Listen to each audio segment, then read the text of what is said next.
Cette vidéo fait suite à la vidéo sur les associations qui permettait de réduire un circuit à une maille, si bien sûr le circuit n'était fait que d'associations séries et parallèles.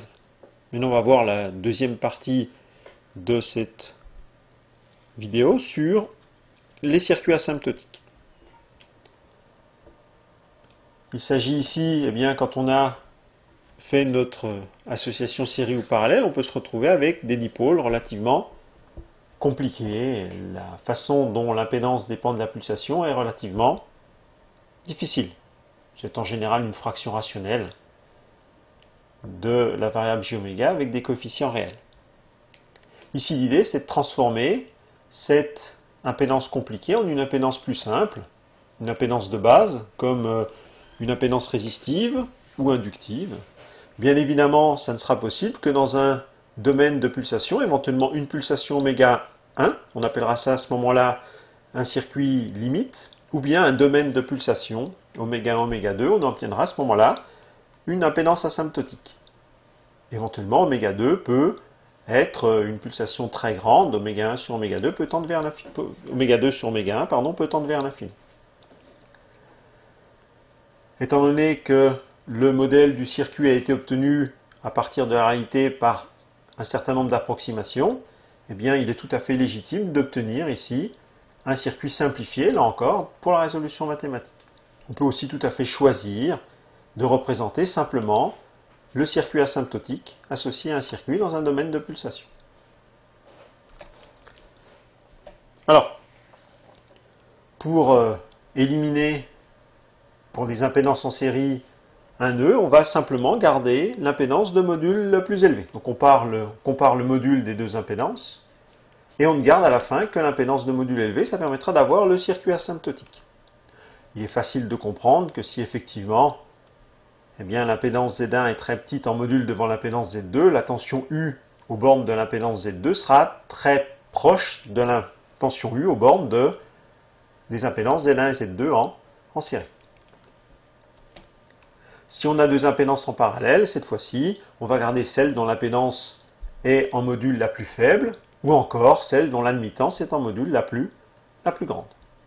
L'objectif est exactement le même que pour les associations, c'est réduire un circuit compliqué à un circuit beaucoup plus simple, plus rapide à étudier, peut-être moins précis, mais qui permettra rapidement de déterminer ses caractéristiques. On va prendre comme exemple le circuit RC série, et on va déterminer ici le domaine de pulsation pour lequel on peut considérer que l'impédance du condensateur est suffisamment grande devant l'impédance de la résistance pour négliger la résistance. Ici, ça revient à comparer 1 sur C oméga, le module de ZC à R. En posant oméga 0 égale 1 sur RC, on s'aperçoit que pour oméga suffisamment petit devant oméga 0, eh bien effectivement, le module de la capacité est beaucoup plus grand que le module de la résistance, donc on pourra obtenir dans le domaine 0 oméga 0 le circuit asymptotique équivalent. Si oméga est suffisamment petit devant oméga 0, il est clair que la tension U aux bornes du condensateur sera très proche de la tension U aux bornes de l'ensemble des deux dipôles en série. L'écart étant d'autant plus petit que oméga est loin de oméga 0. Donc un circuit asymptotique entre oméga égale à 0 et oméga 0 est un circuit plus ou moins proche du circuit de départ en termes de tension pour des pulsations suffisamment petites devant oméga 0. On peut là aussi regrouper les résultats dans un tableau. On ne va pas détailler l'ensemble des cases de ce tableau, mais on va essayer de regarder un peu ce qu'il en est. Donc on a vu déjà pour le circuit RC série, on peut faire intervenir la pulsation oméga 0 1 sur RC. Pour des pulsations suffisamment petites, le circuit asymptotique va être le condensateur. Pour des pulsations suffisamment grandes, ce sera bien sûr la résistance. On peut aussi faire des circuits limites. Si je prends une pulsation nulle, eh bien j'obtiens comme circuit limite un circuit ouvert. Par contre, quand oméga sur oméga 0 tend vers l'infini, le circuit limite, c'est la résistance R. On peut faire la même chose pour le circuit RC parallèle avec des circuits asymptotiques. des circuits limites. Ici, quand oméga sur oméga 0 tend vers l'infini, le circuit limite, ce sera un court-circuit. Même chose pour les circuits RL, série, parallèle, les circuits LC, série. Pour le circuit LC série, on peut regarder ce qui se passe pour la pulsation oméga égale à oméga 0. Le oméga 0 ici égale à 1 sur racine de LC. On a ici une pulsation limite pour oméga égale à oméga 0. Le circuit est équivalent à un court-circuit. Même chose pour le circuit LC parallèle. On peut faire différentes études. Ici, pour oméga égale à oméga 0, le circuit limite, c'est un circuit ouvert. Je vous conseille de reprendre toutes ces cases tranquillement, surtout de ne pas apprendre par cœur ce tableau. Il est juste là pour donner un certain nombre d'exemples qui permettent de retrouver rapidement un circuit limite ou un circuit asymptotique. C'est les méthodes qui seront beaucoup utilisées pour la détermination, par exemple, des diagrammes de Bode asymptotiques des filtres. Un petit exemple avec un modèle de condensateur réel. On va modéliser un condensateur réel par une résistance de fuite et un condensateur idéal. Et on veut déterminer dans quelles conditions ce condensateur réel se comporte comme un condensateur idéal. La pulsation oméga 0, c'est 1 sur Rf fois C, la résistance de fuite fois la capacité du condensateur. Eh bien, si oméga est suffisamment grand devant oméga 0, la résistance de fuite pourra être négligée et notre modèle de condensateur réel va se rapprocher d'un modèle de condensateur idéal. Typiquement, pour des condensateurs de salle de travaux pratiques, ces fréquences correspondent à quelques dixièmes de Hertz, voire quelques dizaines de Hertz pour des condensateurs plus courants.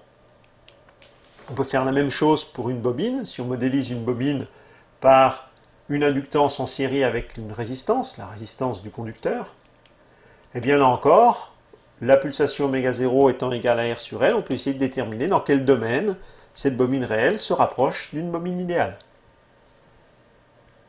Il faut que la pulsation oméga soit suffisamment grande devant oméga 0.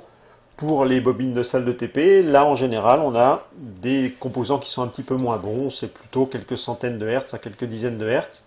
Donc une bobine réelle se comporte en général comme une bobine idéale, seulement en fait dans un petit domaine de fréquence. Si on augmente la fréquence au-delà de quelques kilohertz, on va voir d'autres effets apparaître qui vont éloigner notre bobine d'une bobine idéale. Des effets qui sont bien sûr pas représentés dans ce modèle-là, qui, on va dire, est un modèle basse fréquence de la bobine.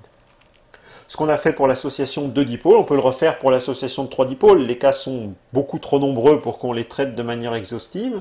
Par contre, on peut s'intéresser au cas des circuits RLC série et des circuits RLC parallèles.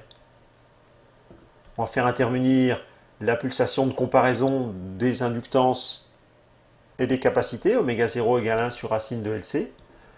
On peut aussi comparer résistance à la capacité, la résistance à l'inductance, et se retrouver en fait avec 3 pulsations particulières. Si on prend le circuit RLC série, si oméga est suffisamment petit par rapport à oméga 0 et oméga 1, eh bien en fait le dipôle qui va l'emporter va être la capacité. On aura un circuit asymptotique équivalent à une capacité. À haute fréquence, le circuit asymptotique équivalent sera une inductance. On peut aussi obtenir les circuits limites qui sont dans les 2 cas des circuits ouverts. Et on peut obtenir aussi le circuit asymptotique entre oméga 1 et oméga 2 à condition que le coefficient de qualité soit plus petit que 1 pour que l'intervalle oméga 1 oméga 2 se réduise par un point. Par contre, si Q, le coefficient de qualité, est plus grand que 1, eh bien, on aura un circuit limite égal à la résistance seulement pour oméga égal à oméga 0. Bien sûr, pour le circuit RLC parallèle, la chose peut se faire de la même manière, avec des circuits asymptotiques, des circuits limites, et des circuits asymptotiques qui n'existent que si, eh bien ici, là encore, le coefficient de qualité est plus petit que 1. Il est à noter que les coefficients de qualité des circuits série et parallèles sont directement inverses. Bien sûr, il s'agit de comparer non plus les impédances dans le circuit série, mais les admittances dans le circuit parallèle. Donc les admittances étant les inverses des impédances, eh bien on va se retrouver avec un coefficient de qualité qui sera l'inverse pour le circuit parallèle par rapport au circuit série. Travaillez bien ces dispositifs de base. L'idée, c'est de s'en servir pour après être capable de déterminer les circuits asymptotiques sur des associations beaucoup plus complexes.